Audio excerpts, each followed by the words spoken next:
welcome to our consultants, and thank you all for participating.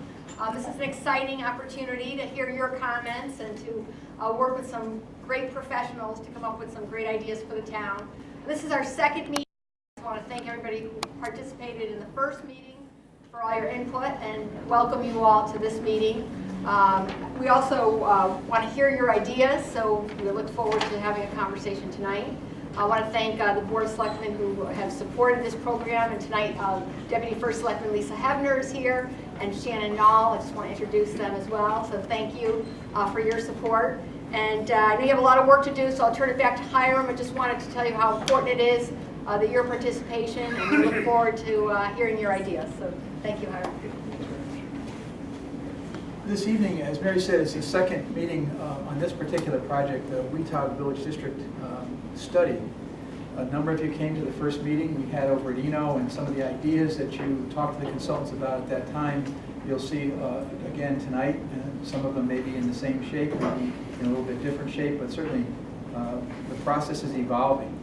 This will probably be the second of the third meeting, and we'll finish up probably sometime in July, finish up this study, and then ultimately create a regulation that will go to the Zoning Commission, the Planning Commission, Design Review Board for comment prior to what we hope is adoption in the fall. So, as Mary said, it's really important that we get your input. We're very anxious to hear what that input is. And so, without much further ado, I'd like to introduce the consultants that are here this evening, just so you all know who they are. Jim Sandell, who's a principal with Carr Lynch and Sandell, who's the primary consulting firm in this particular endeavor. Angus Jennings. Angus is with Carr Lynch and Sandell as well. They're out of Cambridge, Massachusetts.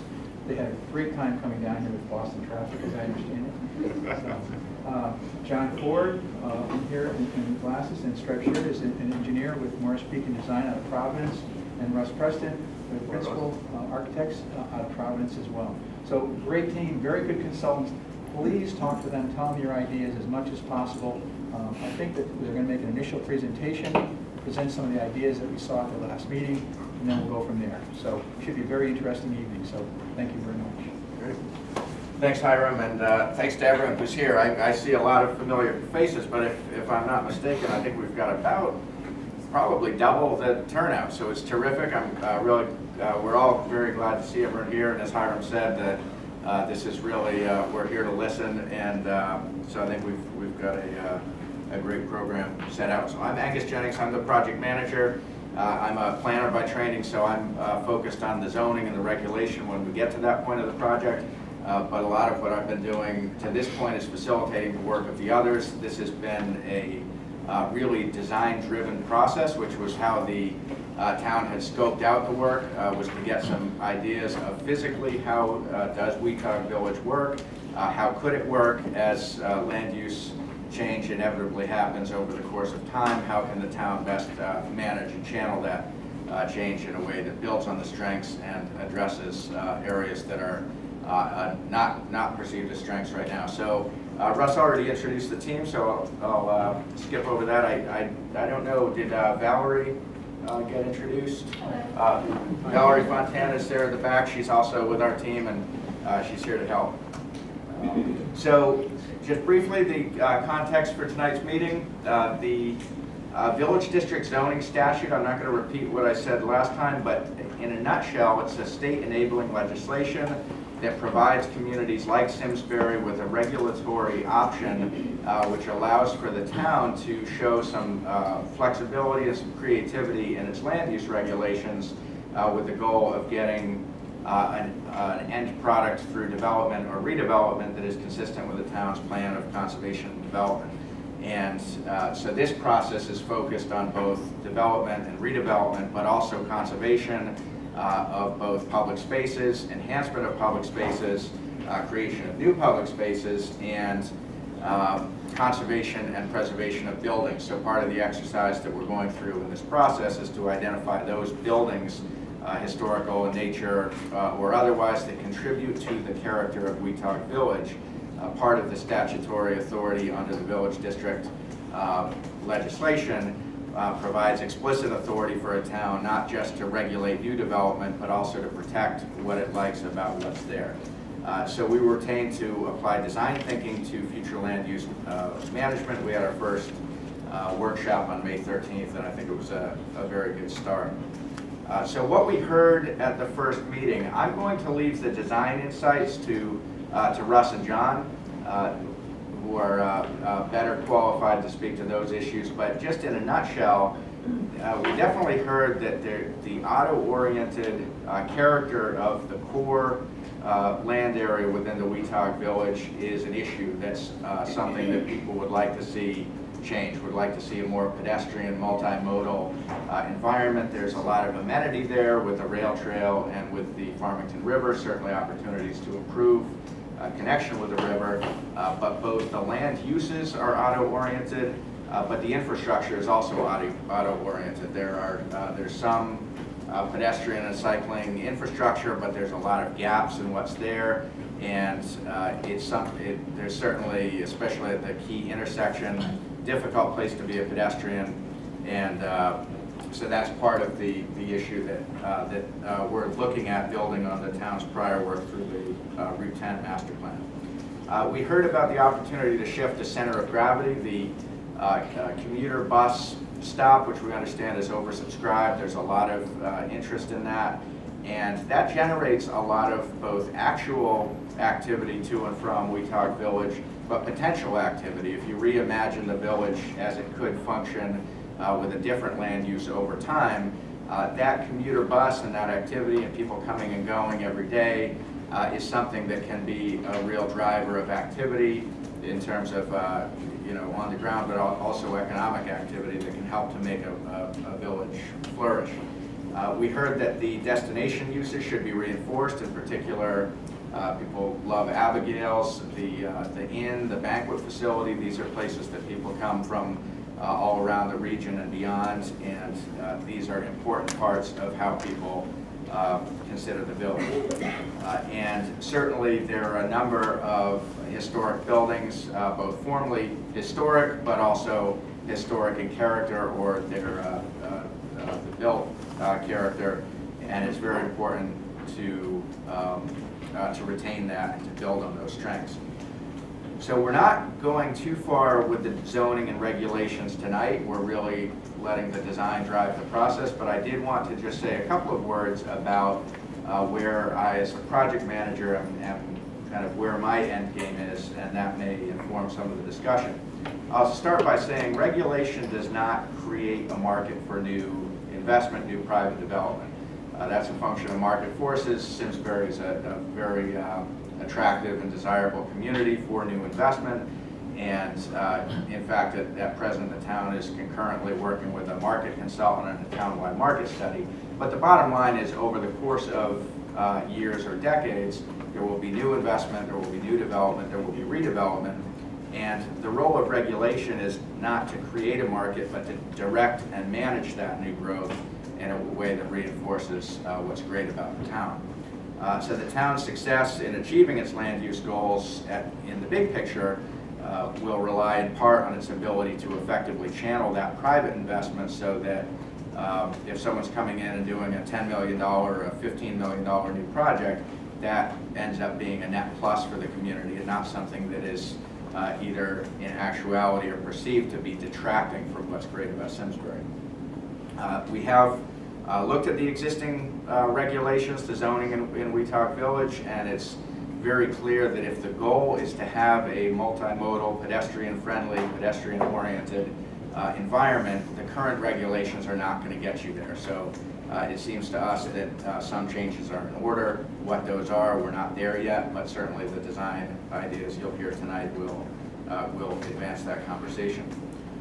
So some of the questions, when we get into the breakout portion of tonight's meeting, Russ and John have led the design work and have done some, I think, exceptionally both quality work and really interesting work. There's a lot to look at, a lot to think about, and they are going to be in one set of tables. So in the breakout sessions, they're going to be focused on the core areas of the study of the village, which is really where most of the design attention has gone so far. In the separate set of tables, I'll be with Jim, and I'll be looking at some of the bigger picture questions, like from a district study area boundary standpoint, have we got it right? Are there areas we should be looking at that we're not, or are there areas that we are looking at that people are fine, just leave that the way it is? And that's fine, and I want to be very clear that inclusion in a study area does not mean that parcel will end up being rezoned. It means it's being studied. It's very possible that at the end of the study, some of those parcels may not be rezoned. So doing nothing is always an option, and those opinions are very welcome. In terms of the desired future character of various sub-districts, Russ and John will be very focused on the core of Weatogue. We have created some maps to facilitate some discussions for some of the areas, more of the outlying areas, and we want to hear from people about whether you see future land use change in that area, what type. This third bullet point, what buildings warrant regulatory preservation? I referred earlier to the authority to preserve buildings. Preserving a building, meaning not knocking it down, is one thing.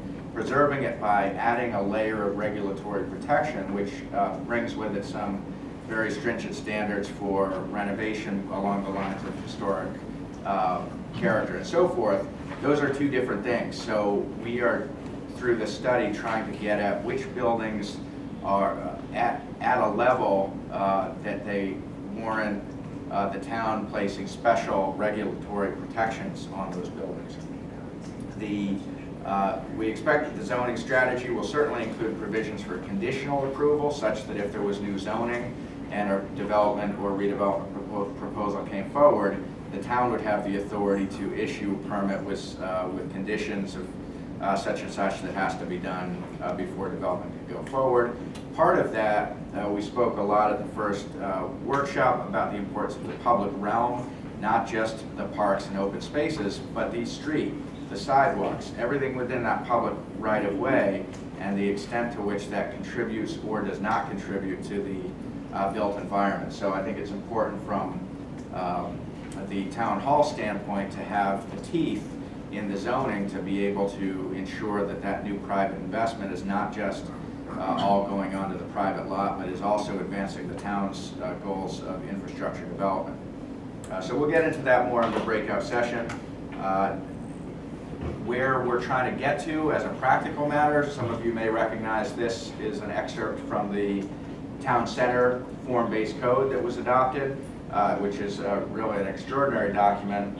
And I won't go too much into this. John is going to speak in some detail about the importance of regulating with the traveled ways as the kind of organizing principle, and the rules that apply to certain developments having a lot to do with what type of road they front on, what type of character that wants to be, whether that's an auto-oriented road, a multimodal road, a pedestrian with wide sidewalks and so forth. So this is kind of our end game. We're not there yet, but I wanted to just give this image. So as the process moves forward, the information that you see presented tonight will be made available to the town electronically. That'll be made available, and people can look at it and take your time from home, and we're very accessible to get comments offline. As Hiram said, there will be a third public meeting in July, and the end result of the work is expected to be proposed draft regulation amendments to both the bylaw and design standards, which would include both text and graphic-based land use regulation, which has the effect of really effectively capturing the public's goal for that district going forward. So I saw a lot of people sign up with the sign-up sheet at the back, and I've given both Hiram's email and my email. Everyone here has cards, and you can feel free to contact any one of us, and we're all working. So I'm going to turn it over to Russ at this point. Thanks.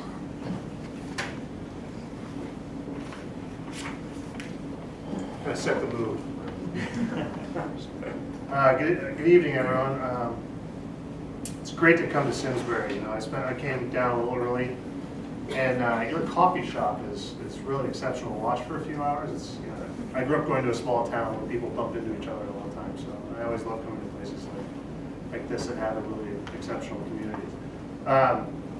So I'm the designer on the team. So what I'm showing you tonight is a series of reactions we've had from our first meeting, and also from looking at the site, analyzing it from an urban design standpoint, from a planning standpoint. So just to dive into this, a little intro. You know, I work on large projects in New York and in Boston, but they're all focused really on one thing, and that's this idea that we should be creating authentic places.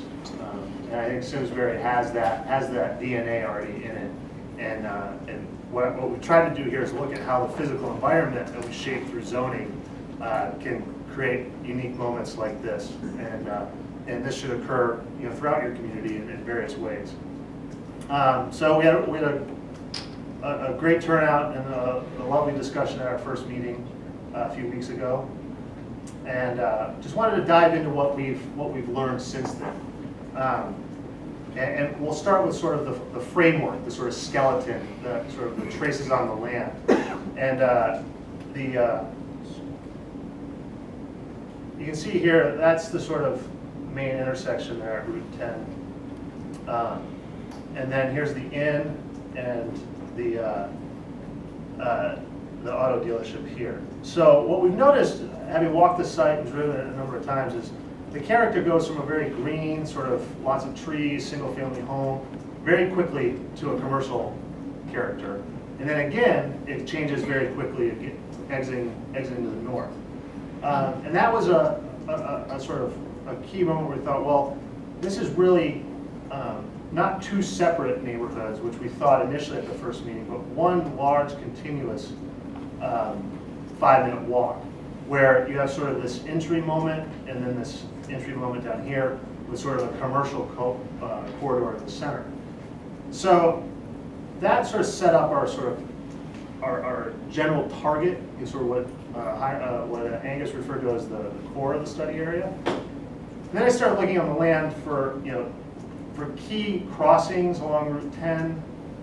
For, you know, we noticed some paths through the woods here, so there might be people walking to and from these uses. And then also sort of opportunities to make better pedestrian connections. And that's really important, because at sort of a fundamental level, if we're going to create a mixed-use sort of village center, it's about safety as well. And you can notice, you know, there's been lots of studies here now between just a small amount of speed variance and pedestrian safety drastically increases. And why is this important? And I don't know if everyone can see this. This is kind of a great day, but you know, there are people that walk in Weatogue now. This is a mother with her child in a stroller, and you know, that coming down the road at 45 miles per hour is deadly.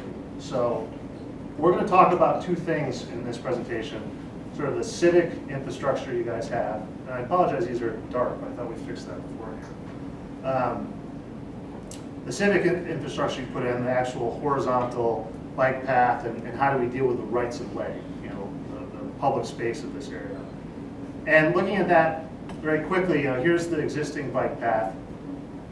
And we started asking the question, well, what else can be here? What other places do people want to walk? We heard a lot at the first meeting about sidewalks being required, you know, to walk, for example, walk to the medical center, or walk from the inn down to the post office.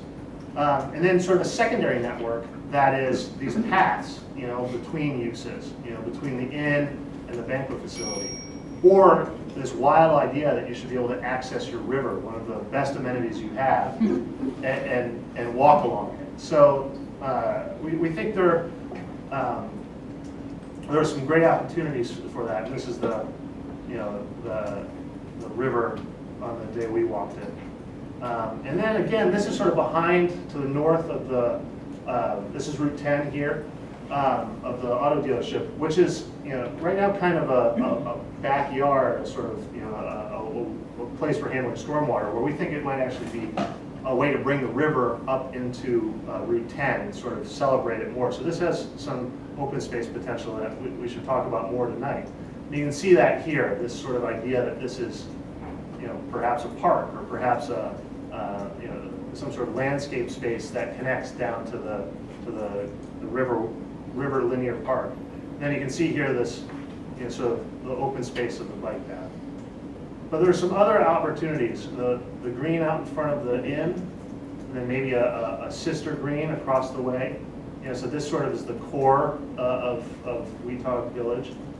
And then also down here at this main intersection where the commuter bus and all of that activity happens now. And possibly also at the other end of the district with a gateway green of sorts. So why are we talking about these sort of bubble diagrams? And it's for this, great places are made and sort of kit apart. So this idea that there's this linear infrastructure, the Route 10 or the bike path, and that through good regulation as well as civic investment. And civic meaning, a park or a nice kiosk to stand under for the bus. Those pieces have to be well placed. And then coming in around it is this economic stimulated by the private realm or the commercial enterprise. And those all come together in a well-orchestrated way by design. And that's the key here, is that we want to make sure that the design of this place is what a collective vision is, so that the regulations produce this concert of events. So this is kind of our opportunities and constraints that we sprung from and went into some design. So one last thing before we show you some of the sketches is community character. We talked a lot about this in the vision session, but this idea that there are buildings and details and landscapes that are critical to this district that we should pay attention to. For example, not moving these. They're nice where they are.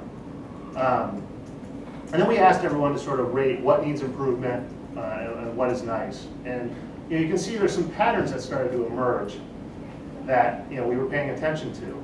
And then we used this information to kind of tease out, well, from a regulatory standpoint, what's important that we sort of keep from a character standpoint or from a use standpoint. And then then here's some question marks about other uses or buildings that are special for this place. And that sort of is another layer we need to think about in the discussions. So community connectivity. Now this is the idea that people interact, not in the car, but as on sidewalk and in parks and going to and from. So we wanted to look at this first, for example, what do we do with Route 10? How does that evolve over time? And then look at the private development that might be adjacent to it. But very much we see these two conversations happening in parallel. But first off, what do we do about this intersection here? This has been an object of study throughout the Route 10 corridor study. And for example, we looked at this and started looking at the details and thinking, okay, well, this is great because it actually establishes a square, a real public space. But there's some places we could improve. There's still this sort of, I like to call it a turbo lane, where you can still take a left at 40 miles, or a right at 40 miles an hour. That doesn't signal, kid friendly. And I think that's where we want to be. We want to say, well, can we make this place nice for children to walk around? And that's kind of the litmus test always. Then some other things are they've taken away some homes, which we feel are important to the character of this place. And then I'm not this is still a critical intersection that I think could be better served for people. So these are just some photos of the drawings we did at the last meeting. And then kind of looking at this connection as an opportunity was sort of where we started. This is a large group of parking, possibly a connection in the future as the Route 10 corridor study suggested. And the sketch that we pulled together was, this is sort of option one. Is a New England green, a New England common, and this could function as a roundabout. This could be green and sort of very rural in character. And then sort of integrating the commuter bus and some small commercial development that actually makes a little place here. Saving those great trees. And then really sort of looking at this connection of tightening up the bike path, so the bike path actually has a smooth transition, and then also sort of accommodating any future infrastructure. So this was the first stop, but then we thought this might not really handle the traffic that's on Route 10.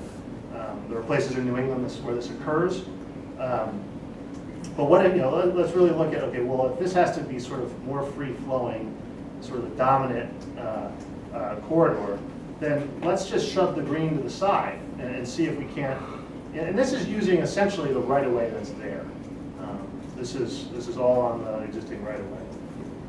And you see here in the center of the green, I put a sort of a civic building that could be a place for the commuters that's the bus station in a way, kind of an homage to the old train station that used to be here. And then also, with a nice platform out front, so this could be used for concerts, for outdoor eating, and then there's, again, another commercial moment here. So we think there's a few good ideas here for how this intersection might evolve. And as John had talked about, the DOT conversation is critical, and we see that happening sort of as an offshoot and as a continuation of this discussion. So these are really. Is everyone okay if I take 2 seconds to fix this? Sure. Okay. Because it's driving me nuts, and it must be driving anyone else nuts. So it's not bad photographer? No, this is a technical glitch.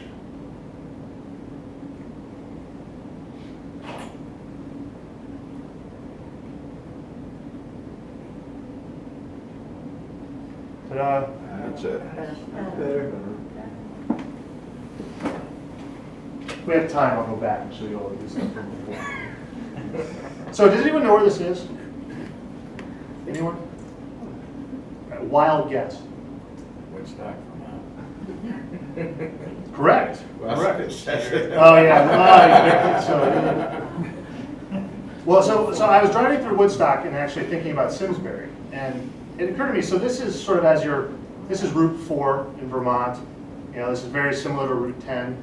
It might not have the same type of traffic counts, but it's certainly a rural highway. This is also Route 4 going into Woodstock. And it's still the same corridor, same road, but it's turned into a street. And the difference between those two things is important. You see here it actually has street trees, has a sidewalk, has this planting verge. There's a tighter width of pavement. So the cars naturally slow down. And this shift in the character is really important. And then, again, this is also Woodstock. You see that this is still Route 4, and this is the town center. And just through the character and the way that the buildings are oriented towards the street is an important coordination. And this is a decision we need to make and talk about tonight is we've heard that Weatogue should be a village center, and this is the town center. So there's a character in between that we need to talk about. And what I mean by in between is, throughout America, there's this sort of gradient of places that people live, from the most rural, to the most urban. And this is where I live in Boston, and this is, the sort of, rural cabin in the woods. This is it in plan. You kind of see the buildings start to get tighter together, the sidewalks get closer to the buildings, the street gets narrower. And all of there's many different combinations that occur within this spectrum. But my question for Simsbury is, this is sort of the rural Route 10 in Simsbury. This is the town center. But what happens? Where is that sort of middle? And we have some ideas for that. But it's sort of, in my mind, for Weatogue, it's are the buildings together and closer to the sidewalk, or are they more freestanding and have side yards and backyards, or are they even more more spread out? So, as sort of just a conversation starter, we thought, well, let's just look at Route 10. We walked it and it was scary. So we said, okay, well, this is just curbs, parallel parking. There's the verge with the street trees in it. A nice sidewalk. some bump outs to tighten the intersections. And that's a, sort of a typical New England sort of commercial Main Street, that you might see, around the region. And, this is one potential outcome, but there's another, which might be on the other end of the extreme, which is the idea of a boulevard. And now this is Paris, and I think every city and town should aspire to be Paris, but it's the idea that there could be fast-moving cars, slower-moving cars, parking, bikes, landscape, all existing in one right-of-way, and sort of in a cooperating and being good neighbors to each other. And I thought, well, is it wide enough to do that here? And with a few little tricks, it is. Where this is actually free-flowing Route 10 traffic, 2 lanes in the center. Here, this is a side street, sort of a more service lane of sorts with parking, and possibly bikeway sidewalks, depending on each. But the idea here is that with this type of street section, we can really define the character of Weatogue simply with trees, where these uses on both sides could stay the same for the next 50 years. But this character of highway in these sort of 3 blocks is something special.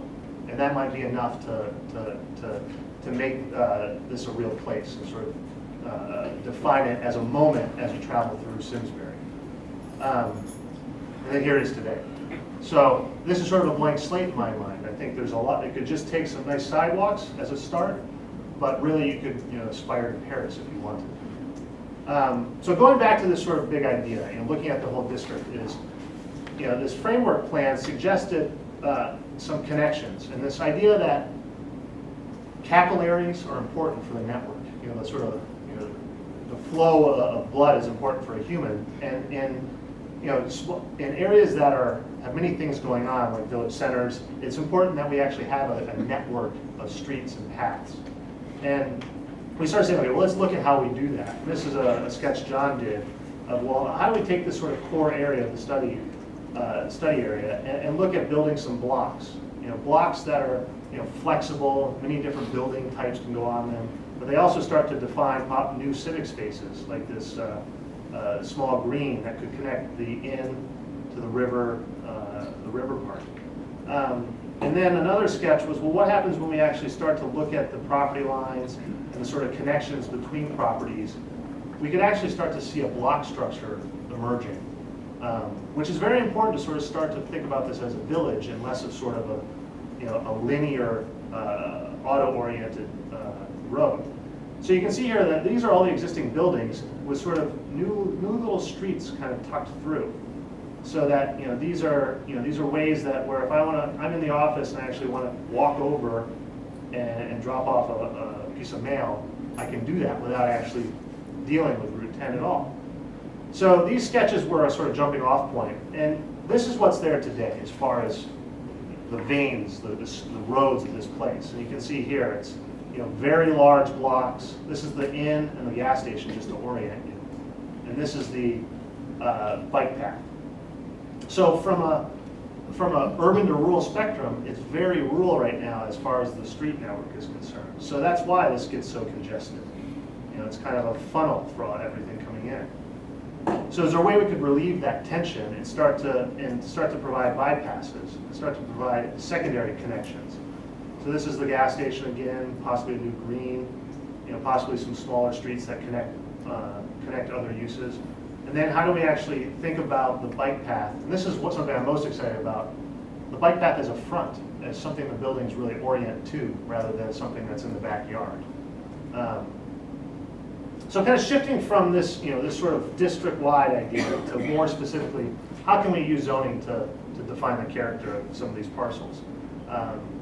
And this is the existing zoning map, which I believe is on that back table. And really sort of like that big red sort of target was like, well, let's see what happens with that zoning now. And then let's see what happens, that's consistent with the vision that we heard from the conversations we've had so far about this village district. So here's today, the inn is here, the river. This is what we've heard you do not want. This is a 40,000 square foot big box and a strip center. This is not consistent with sort of a walkable place. This is, this is the, as people have been calling it recently, the grand experiment of sprawl. So we wanted to draw this because this is currently allowed under your zoning regulations. This is something that someone could propose. We do not think this is something you guys want to have proposed and built. So it was important for us to understand what happens now, what do the regulations do now. So we're not saying this is happening. I hope this doesn't happen because I think there's a lot more opportunity here than just big box development. So where do we go from there? What do we have to change in the zoning to make sure that doesn't happen? And we looked at these patterns a little bit and then these sort of connections. And these are some of the photos from the sketches we did at the last meeting that we analyzed and talked about. And sort of option one, I'm calling the village street option. And this is really, we're just looking at this sort of auto dealership parcel with the gas station and the sort of, the sort of valley to the north. Somewhat in isolation on purpose, simply to sort of test what the zoning can, what this vision and the zoning need to do with each other. Now there's a lot of opportunities here, and I'll take you through the details, but in general, this plan brings together an entry green that sort of bypass, this is Route 10, Route 10 could stay the way it is today, but you could still have this sort of village street that comes through the site.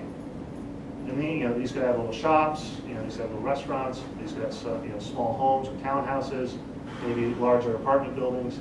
And then this idea that the bike path actually becomes a front, where these sort of bar buildings and sort of what I call the sort of station buildings front both the street and the bike path and sort of make the bridge to the river. And I'll show you a little more detail of that. But the idea here is that this, right now this rail right of way is being used by for parking. Here's the bike path. What happens if we actually think about this as a place rather than just a parking lot? So here it is, designed as a street with these buildings fronting them with these large sort of terraces that could be used for outdoor seating or could be used for residential decks, any number of details. And you guys have this already. I went by there earlier. It was, it was quite full. Then I went a step further and thought, okay, well, how do we sort of celebrate this bike path and make this a special moment here in Weatogue? And in Vancouver and Milwaukee and a number of other cities around the country, you get this idea of these old sort of industrial promenades. This is a raised loading dock, similar to the train stations. They could have a couple blocks here where people come and sort of meander down next to the bike path. So another idea, this is on the other side of the plan here, is we heard that people actually enjoy this use. It's an important place for a gas station. It's a place to get coffee in the morning. So as Weatogue develops, this use could stay in place. And this is just, in planning world, this is called a gas backwards. And I'll show you what I mean by that. Right now this is very auto-oriented. It's not a pleasant sort of experience to walk off the street past the pumps. So if you essentially just flip it around, you get a corner store that happens to also be a gas station. And there's some of these that you see old-time gas stations that were designed like this that still exist. But people are building new ones now. So this is the corner store, and this is the gas station. The gas station where the sort of cars are in the middle of the block. Here's all this shared parking, gas pump, and then people exist out here. So, sort of flipping aside on the other end is this idea that there could be a moment here for the bike path that's a trailhead, where this might be a special building, and it sort of terminates this axis. There's sort of a terrace out here that could celebrate this riverway connection.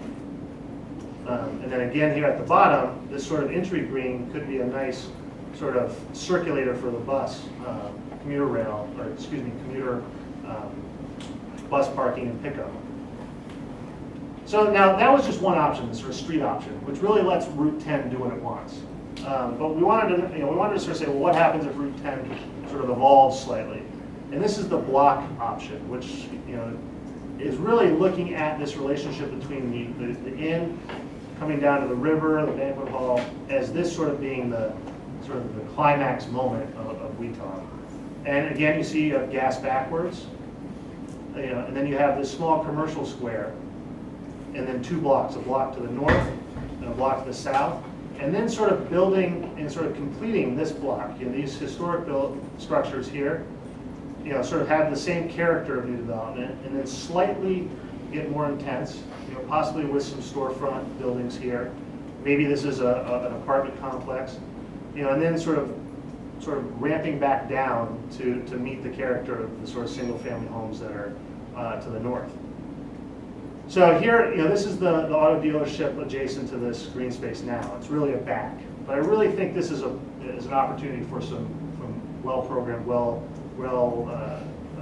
organized open space that will bring people as a front down to the river.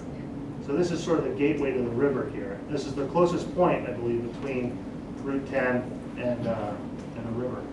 And this actually, so buildings with their front doors would be open up here. Parking would be in the rear, and this would be a village street. Now, we haven't talked about parking yet. I know that's on everyone's mind. It always is.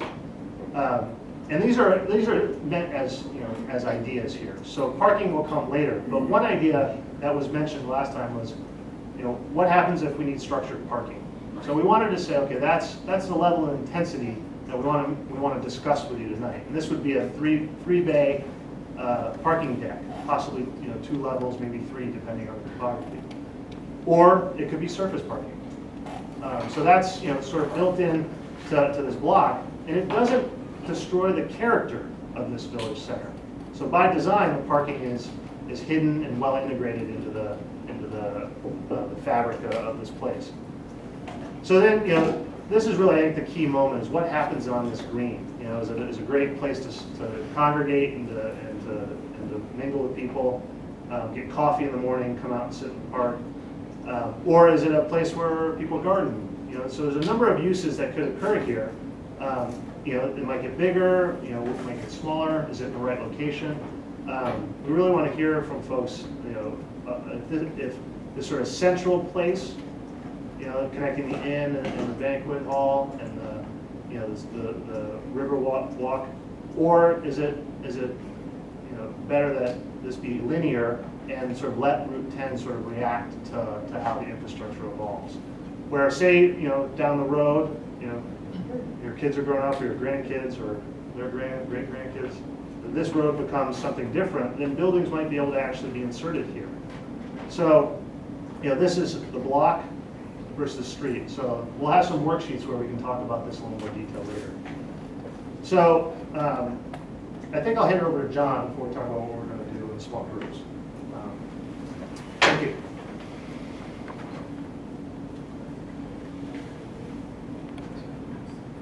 All right, thanks, Russ. I know the wheels are turning up there. I'll be very quick because we do want to get to your input and hear from you. But what I want to talk about is thoroughfares, and within the right-of-way, the importance of thoroughfares, not just for mobility. We talk about complete streets and getting people around, not just in motor vehicles, but also on bikes and walking. But the importance of thinking about our thoroughfares as part of the public realm and tying the building blocks of thoroughfares, new thoroughfares, or retrofitting what we have, tying those to the character of place in the vision that we're pulling together. So the pictures got dark again, I think, or maybe it's just my pictures. Designed for all users and thinking about complete streets, vehicles, pedestrians, and bicycles. As you know, and we've heard it loud and clear, it's not there yet. This is vehicle oriented. We have a travel lane in each direction and a shoulder. And the absolute starting point is getting sidewalks, right? And getting bike lanes. And universal design. So the mobility impaired and the ADA Act, having connectivity and having the right pieces of infrastructure in place and connected to each other so we don't get, and what you've been seeing is piecemeal. This is by Abigail's, where the handicap ramp has been installed, but the sidewalks aren't there yet. We need to start linking that up so that the building blocks of getting around Weatogue start to make sense. Getting those sidewalks connected, the right infrastructure, the right proportion of sidewalks, planted space, etc., getting the ramps in there. This is the starting point. We know this, the building blocks of street design and street retrofit. Complete streets, Connecticut is one of the first states and is leading the way with complete streets. In 2010, law was passed in Connecticut where projects funded by the state required inclusion of all users, not just vehicles. So that includes pedestrians, that includes bicycles for planning and design projects, which is a huge leap forward, and a lot of municipalities are following suit. So that for state-funded projects such as Route 10, we've seen this happen, and I'll get into it with the Route 10 study. We're not just talking about getting vehicles from place to place faster. We need to include the bike infrastructure, bike lanes, or some combination of bicycles within the right-of-way, and need to include sidewalks.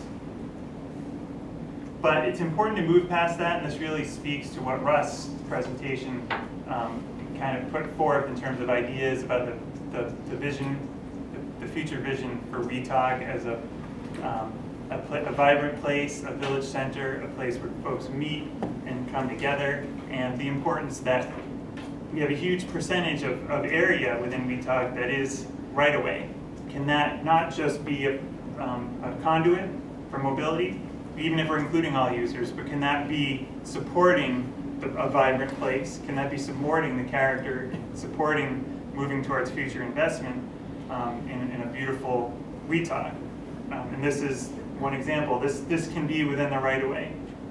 Maybe this isn't Route 10 for sure, but if we're talking about new streets, can the character of those streets, the nuts and bolts of how we're assembling thoroughfares, from the lane width, from the inclusion of on-street parking or not, where the bikes go, where the trees go, how wide is the sidewalk, all of those things tied to the type of place that is envisioned, and that will be nailed down, so to speak, in the zoning based on that vision, which is how it was done in the town center. That the frontage requirements, what is happening within the right-of-way, is kind of the organizing principle and is tied directly to the type of place that is envisioned on the private property along a scale of intensity and type of development. So those are really knitted together as they should be. Type of street, design of the street, in other words, the character of the public realm, tied to the type of frontage, setback, building height,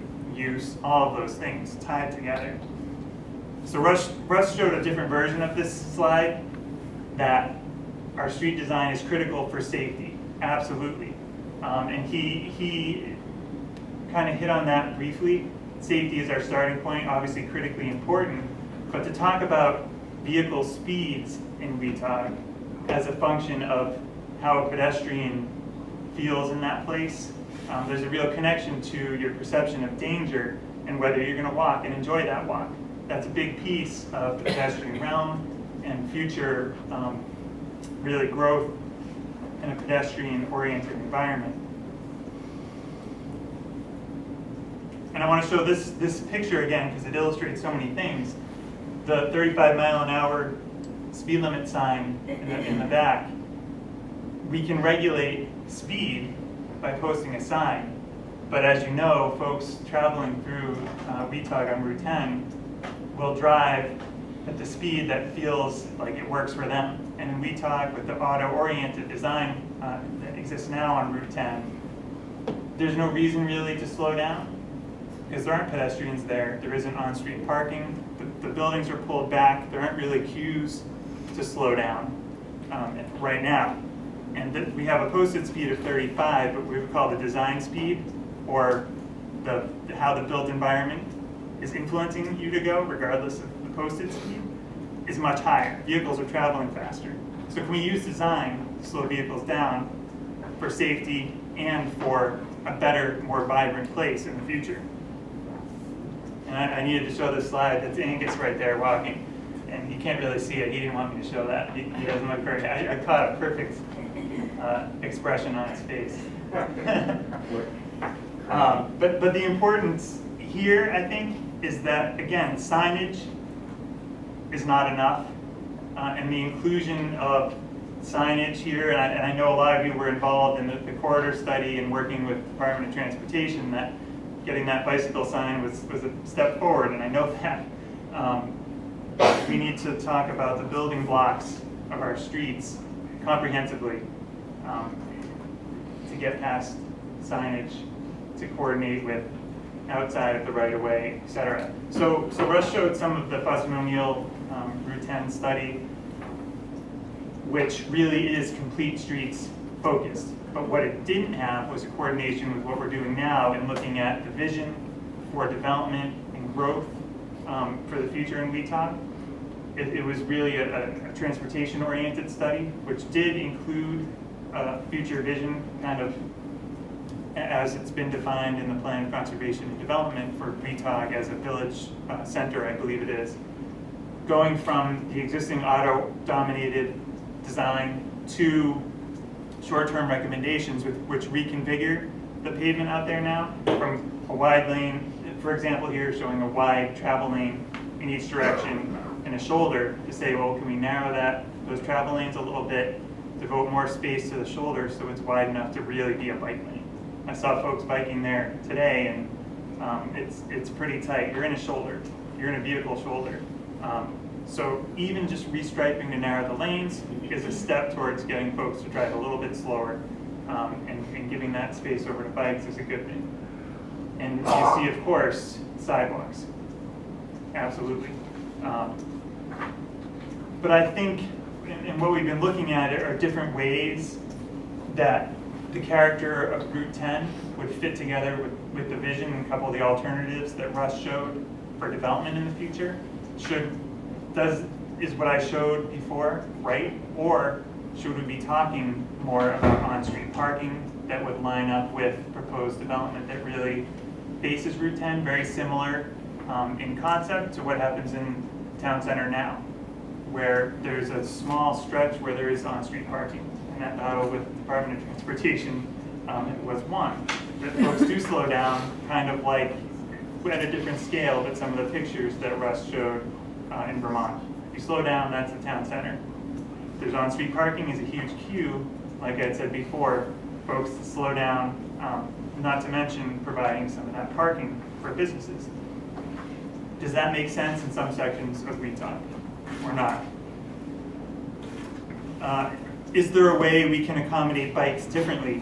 With Russ showed a couple pictures of cycle tracks, which would be getting the bikeway away from the travel way, away from the motor vehicles, put it up next to the sidewalk, so there's a buffer between the curb and parked cars to a cycle track that is next to the sidewalk.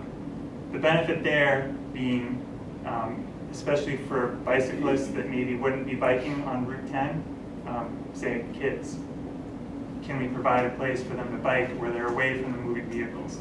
They're not going to get hit with an opening door if someone's parking. They're not going to have to go next to a car moving 40 miles an hour. So we know that the bikeway already does exist parallel here. So maybe this isn't necessarily the place for a separated cycle track. I've been noticing that a lot of the biking on Route 10 is those people that really know what they're doing. They're flying through there. So maybe this isn't necessarily the place. But one thing I will say, and the importance of thinking about Route 10, even if this doesn't seem like it might happen in the near future, that if the Fuss and O'Neill and DOT approved study says we can narrow our travel lanes, devote a little more room to the shoulder for bike lanes, well, if we devoted a couple more feet on each side and put the curb there, then we could put on-street parking there in the future, way in the future, and not have to rebuild the street.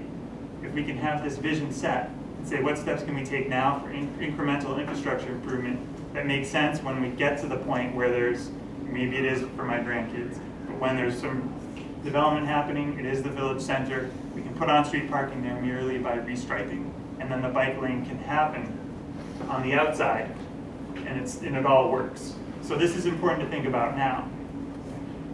Okay, I said I'd be fast, so I'm going to speed through it. So those are a couple pictures in Massachusetts and Cambridge of what a cycle track might look like. And there are different ways to do it, and it may be that on-street lanes is what makes more sense. but it needs to be coordinated is the idea, and that's what we need to hear tonight. I'm going to skip through that, but basically there are different ways to handle on-street parking on one side or not, or where it necks down the right-of-way to 60 feet in a couple places. We can still do some things to make this a pedestrian-oriented place and accommodate all users. And important to think about, this is not just Route 10. We're talking about potential for future streets, new streets, and those should be designed really tied together with the vision for development outside the right-of-way, and that there may be different street types that fit different character types of place, and that this is knit together, like I've said, much like the town center code already does. And very, very quickly, last work Russ and I did a year or two ago here, talking about green stormwater management and low impact development, that if we're talking about complete streets, we should also be including conveyance of stormwater and green streets, and what can we do within the right of way to be environmentally friendly to filter stormwater, get it in the ground, while also increasing the aesthetics of place. So these are a bunch of projects been happening all over New England, and the stormwater work we did here included provisions for requiring green stormwater management within the right of way as a benefit environmentally, but also for quality of place, property values, and things like permeable pavement as well.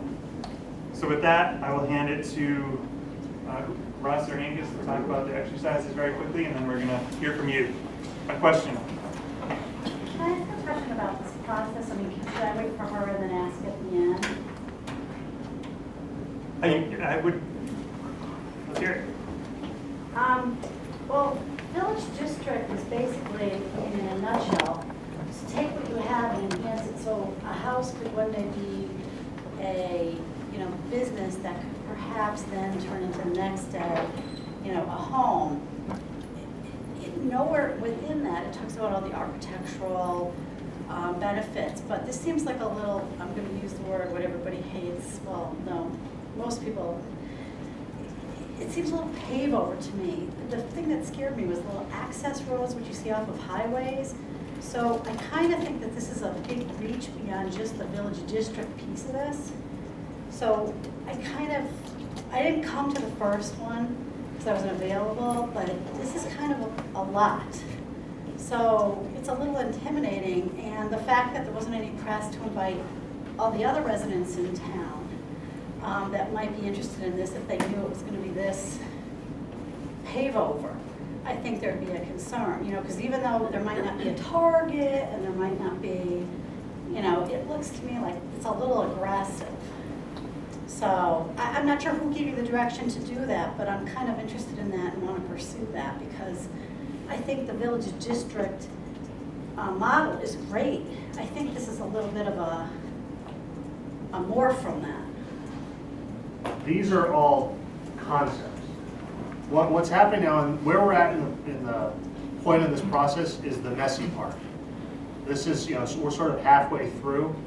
So what we've shown you tonight, we want reaction from. This is a design critique.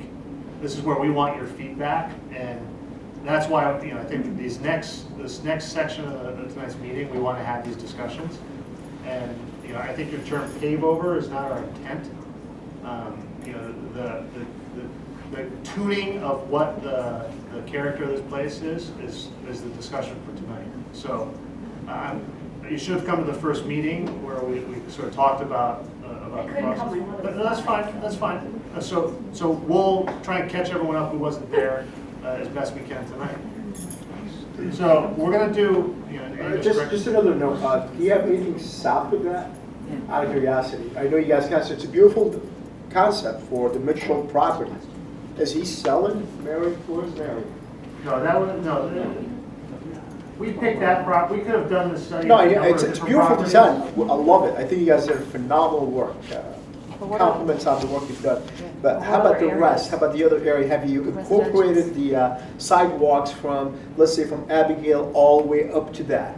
Yeah, we've started looking at that, and what we heard at the first meeting was the pedestrian connectivity and a couple of kind of key interventions there, just have it serve as a gateway and how that works together with the Route 10 study and then maybe the one-way connection kind of back behind from 185 to Route 10. Yes. We have looked at that, absolutely, and that will be part of our work, but I think the opportunity and kind of the big picture concepts that we showed and what Russ has shown especially is kind of where we focus in terms of the input. I don't think anyone would be against the sidewalk connectivity and a couple of the key moments there that have to happen to the south, and that certainly is on our radar. Which is why we're trying to maintain that charm, that New England charm. Well, We that shifted was- all that to the side on this one section that looks at it's a beautiful design, don't get me wrong. But where's that New England charms keeping the houses along the side of Route 10 Well, to pop up? We're not intending to, well, let's back up a second. We haven't drawn anything there yet because we want to leave it as it is. That charming Okay. character I is, understand. we don't see much change happening there from a built environment. So that's why there's no plans for it, because it's sidewalks and, sort of talking about the uses that Gotcha. occur there. So it didn't require a lot of, deep thinking on the design standpoint, because it's already good. It's, put some paint on a few of the buildings and, talk about what's appropriate from a use standpoint. And I think that's our discussion. So that's why it's not drawn. It's not that we have some, something intended larger for that area. If that's what we heard, and that's what we were recommending for that area. Perfect. So if that's not consistent, we can talk about it a little bit more in the group. Do you guys have copies of the village We're gonna- regulations? I'm gonna get to that right now. For state. So, we haven't done the actual regulations yet. Really this process is by design. So the regulations will come in the next phase of our work. So the two tasks we have tonight is we've got some worksheets that have some of the plans we showed on them. That one is an actual survey. I'd like you to look at each plan and answer a few of the questions that are on the bottom of the page. We can also talk about those in our small group, small tables. So myself and John will be facilitating that sort of section, which is the sort of core area of the study site. And then tables 3 and 4. We have more than 4 tables, so I think we might have to kind of organize ourselves a little bit. But really looking at some of the sort of the outer parcels in the study area and talking about what occurs there as far as uses and small improvements. So with that said, it's we're already running a little late, and I want to make sure we're appropriate, cognizant of everyone's time. So maybe we'll take a 5-minute break, and why don't we? Do you have tables assigned, or is there anything else? No, but I just wanted to say one thing. Okay, all right. But I think let's do the center. Well, do you know where the center is? Push the tables together and have 3 stations? Does that Um, not work? Yeah, that might work. So let's do the sort of outer parcels on this end of the room, and the center, the sort of more core area on that end of the room, and we'll go from there. Angus? Right, and that's, as I said initially, but it was before Russ's presentation, so it may not have totally gotten through, but the idea is for those people who want to spend the time digging into the core and the design ideas, that's what Russ and John's tables will be doing, and I'll be working with Jim on looking at the overall district. We'll look at the zoning, we'll look at current uses, whether you see future land use change, and for instance, we've got a site here that's an industrial use, that's just off Canal Street, that's right tucked within a residential neighborhood. Is that an appropriate use? If that were to be redeveloped, what kind of factors should the town be taking into account in terms of considering zoning amendments for that location? We've got some kind of zoom-in maps that we can do just some conceptual drawing more along the lines of what was done in the first one. The second point I'd like to make and then break is I'm a consultant now, but I've spent more than half of my career in essentially in Hiram seat in a couple of communities in Massachusetts as a town planner, land use director. And the reason I made the point about regulation directing and channeling private investment, that private investment will happen. So often it'll happen whether the municipal government kind of directs it or not. And I think the communities like Simsbury that have been very proactive on setting out regulations to direct the investment have had a lot more success in getting that happen in a form and location that makes sense for the community. So part of what's challenging about this work from a design standpoint is we're kind of bringing to attention what could be 20 or 30 or 40 years of build out all at once. So that can be very overwhelming. We totally understand that. None of these plans are on the drawing board. The idea is if the build out happens under your current zoning, Russ has done an illustration of what that could look like. The idea is to have a better alternate future as that change inevitably happens.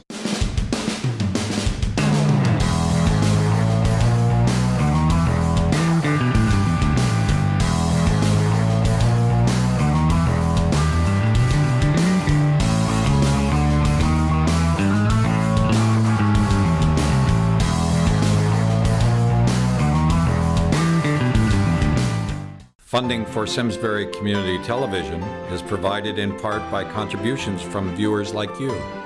Thank you.